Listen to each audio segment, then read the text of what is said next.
G'day, legends. It is Jai, that Aussie metal guy here with Crank.com. So tonight, wherever you are in the world, it's an absolute pleasure to be catching up with the entire powerhouse of modern groove metal out in New Zealand, Alien Weaponry. Last time we spoke, we did chat with Henry and Taranga of the release of the Toto album almost a year ago now. You fast forward to now, you guys are heading over to Australian shores in March, supporting the almighty Anthrax. Welcome back. How are we feeling heading into this run, guys? Yeah, man, good to see you again. Yeah, I mean, currently we're on the road in Europe, but yeah, I mean, this one's like smack bang, like Back to got back. 4 or 5 days at the end of the tour, and then we're straight into Anthrax. And by the looks of it, it's going to be a great tour, man. Fantastic tour. Can't wait to play with the guys again. We toured with them back in 2019 over here in Europe, and it'll be nice reconnecting and showing them that we've actually improved as a band. And it'll be good because we're coming off the tail end of another tour. We'll be nice and we'll be warmed up locked in, and man. in the flow. We'll have all our changeovers and everything like super snappy and yeah. So it's gonna be fun. Yeah, how's the European tour been going? I did want to ask about that. Oh, it's been great, man. We've been, obviously we know the guys from Avatar from the previous tour we did with them in the US last year.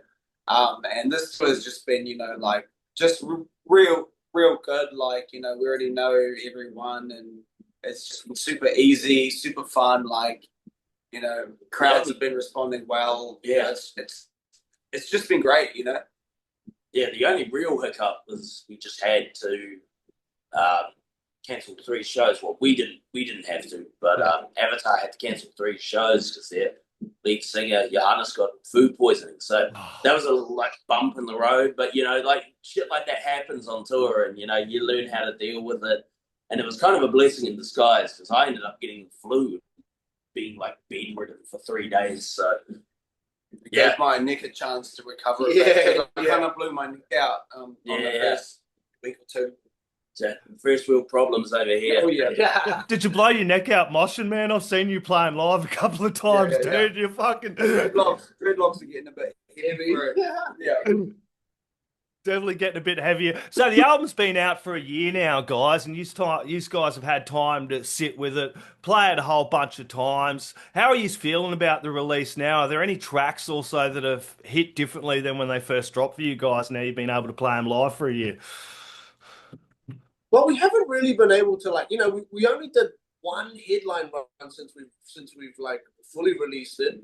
Oh, even then though, we were releasing it at the end of that run, so we were still playing a lot of the old stuff. Yeah. So there's so many songs that we haven't really been able to give a full tryout on stage. But for the Kerry King tour and the 2 Avatar tours that we're doing, the half an hour set that we've done has become so sort of fine tuned. And a lot of those songs are just we feel like this set list is just start to finish. Perfect live set list when you're opening for a band and you're trying to sell yourself to a crowd. The set list that we're currently working with has just been working a charm. I'd say it's like a mix of the first and third album, mate. Yeah. It is. Really, we've got the 2 big songs from the catalogue, which is Ruana and Kai Tangata. They open and close the set, and then we got the 3 tracks from the new album, Momo Quantity and Taniwha, and fill up that middle slot. And it's a high energy set. The crowd's there for it, and we're there for it because it's fun to play live. There's not too many songs where you kind of go. Well, when we did the US tour with Avatar, we had one extra song on there, which was 1,000 Friends, and we were kind of oh man, I don't want to play the song. And then we ended up playing late, we played over time. Yeah. So we ended up just taking that song out, and then we were like, yes, now the set list is right where we want it. So how do you approach a set list like that as well? Because you kind of want to, I know you guys want to focus more on the newer tracks, but you've also got to chuck in a couple of the older ones as well. Right. I mean, you look at the target audience, so Kerry King is a different audience to Avatar, for example. So Avatar very groovy, if you look at the style of their music, it's quite groovy. So we put, groovier songs on the set list. Kerry King, obviously thrash, so you want to try and get a little bit faster if you can help it. 5 of the fastest songs we have. And then, of course, yeah, you've just got the hits. So, you know, Kai Tangata, we've been finding that even in some places where you play the first 4 songs and the crowd kind of go, oh, yeah, this is a cool band. And then you say, and then Lewis announces Kai Tangata and they go, oh, it's this band. Like, they, you know, they hadn't quite clicked to who we were yet. So then you can really wake the crowd up again for the closing song. So, yeah, the setlist decision is quite an important one, actually. Yeah, dude. And what surprised you most about the international crowds? Because you guys have played a whole bunch over fucking seas. I guess it's always surprising when you see someone who maybe wouldn't speak English even as a native language singing every single Māori lyric. Especially down where we are at the moment. Like a lot of people that we meet after the shows in Spain and Portugal either don't speak very much or just don't speak English, but you literally watch them mouth the words to an entire 30-minute set. And it's like, okay, so they can do it. Anyone can, right? Well, it was cool tonight too. Like, for example, we walked out on stage and, like, you know, Lewis has been doing this thing where he tries to say a little something in the local language. So obviously in Spain, he's saying, hola, Spain, you know. Yeah. And someone in the crowd, I don't know if you boys heard it, went, Kia ora! Like, he shouted it out, and I went, oh, I couldn't see who it was. It was pitch black in there, but I was like, man, that's cool, you know. Yeah, that's awesome. And I did when I was chatting to you guys, you did kind of mention, I talked about with Henry and Tauranga, how you guys mentioned that some of the fans do latch onto that Maori material, as you guys mentioned, and sometimes overlook some of the other tracks, the English tracks, as you have as well. Has that balance kind of shifted a little bit now? I would say they're definitely still favoring Māori. So then an observation that I've been making over the past year is that if we were to make a conscious shift in the weight of the languages, that instead of making more Māori songs, instead what you would do is make more bilingual songs. Yes. You know, songs like I noticed that with this album. Really well. Tangaroa on the last album is received really well. Songs like Whispers, you know, people love that song. It's also a bilingual song. So, like, I think that would be, if we were to make a conscious move in favor of that kind of thing, that the bilingualism thing would work really well. Yeah, I love the focus, and we did kind of touch on it on the Maori language and the traditional language, and it kind of made me think about we need more focus in each of these countries. And you mentioned in New Zealand that although it seems from the outside that there is a big push on the Maori language, that sometimes it needs to be a little bit more. I feel the same here in Australia. We need to do more to lift up the Indigenous cultures and the languages of each country, of every single country, and not forget the history and the truth-telling and the stories of the Indigenous people of each country. Yeah, well, you know, and it's one of those things that a lot of New Zealanders were told growing up, especially if they were learning Māori, is like, you're never going to be able to use that language anywhere outside of New Zealand. And so I guess in a way, what we're doing at the moment is in direct contrast and you know, basically proving that statement wrong. Right, you know, we're traveling all over the world, playing music, singing in Māori, and actually having people sing it back and be more interested than half the people at home. Right. So, you know, it's like a bit of that. Yeah, no, dude, yeah, a bit of that, isn't it? Like, fuck you guys, mate. Lift it up a little bit more. If the rest of the world can do it, we all need to do a little bit more at bloody home as well. You guys have been around for a while and you've grown up with Alien Weaponry into where you are now, and we kind of did touch a little bit of that. Musically, what feels different now as performers compared to kind of when you were starting out?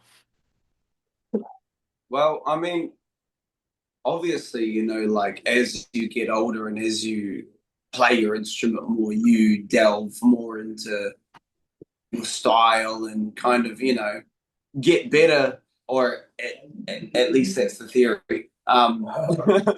But, you know, I mean, one big difference on this tour has been that actually me and Tūranga are using quad cortex instead of like cabs and amps. And I feel like, you know, it's been a change, but it's been, you know, like I personally found it really good, especially on these support shows when we have to be quick, set up all our stuff real quick, and like you can get that like 4-amp sound without having to like mic up fucking 2 different amps with 4 different mics. If that makes sense. Yeah, like really streamlining how we function on stage as a band, because like especially we do a lot of support tours, and those bands that you're supporting, their crew, their bands, their management, they all talk about how you function as an opening band, and you don't want to be getting to the end of the tour going, oh man, I wish we didn't work with those alien guys. They take so long to get off stage. They got so much gear, and So when on this tour, these Avatar tours particularly, we've very slowly been like fine tuning our stage efforts over the past few years, and this tour is really like locked in. We're running bye to the bell, man. Yeah, we're running no crew except our sound guy, pretty much. So on stage, it's us doing our own stuff again, which was not the case a few years ago. And so we've really like gone back to a little bit of a grassroots kind of situation. But oddly enough, it's ended up working in our favor. Like our sound guy saying, like, I think our stage changeover right now is actually faster than it's ever been. When we had crew and we didn't have crew, it's like so fine tuned right now. So it's a nice feeling though, and we get that thanks from the people that we're working with, the other crews on the bands when they're going, on some of these shows have had, the Avatar production is a big production. There's a lot going on. There's a lot of moving parts. Not every day runs smoothly. So when those non-smooth days happen, they feel really relieved that when it comes to our turn, they know, the alien weaponry guys are just going to get on. They'll be done in 15 minutes, and then, they don't have to worry about it. So it's nice to get that sort of feedback, positive feedback as you're going. Oh, damn straight. And how good are those European crowds? Hey, they took it for us. I was relaying the message. How good are those European crowds? I know, like, over here in New Zealand and Australia, kind of over there in New Zealand and here in Australia, metal's a little bit unappreciated. You know what I mean? You have guys like yourself that are absolutely fucking killing it in the US and America, and there are a bunch of bands I could name drop as well that are fucking killing it over in Europe and the overseas, and then you come back to your own country and you don't quite get as much recognition as well. Yeah. I mean, it's a whole different culture over here, man. I think that's a yes and no for sure. Like, yes, but at the same time, like, there's something so different about small. Playing in New Zealand. And you feel so much more connected to that audience, knowing that, they probably went to basically the same fucking school as you. And every 10 seconds, you're like looking at the crowd, and then you're like, I know someone, I know that person, but there's also, person, at least since I've been in the band, I've noticed a shift in our New Zealand crowds back home. Like the headline run that we did right before the album came out was such a fantastic tour, and the energy in those crowds back home was unlike any that we've since I've been in the band had with New Zealand. I don't know what's shifted. I know metal in general is becoming more mainstream. You've got all the big bands that are doing Grammys and Jimmy Kimmels and all these huge scenes. So like the general popularity of metal, it's creeping into the mainstream again.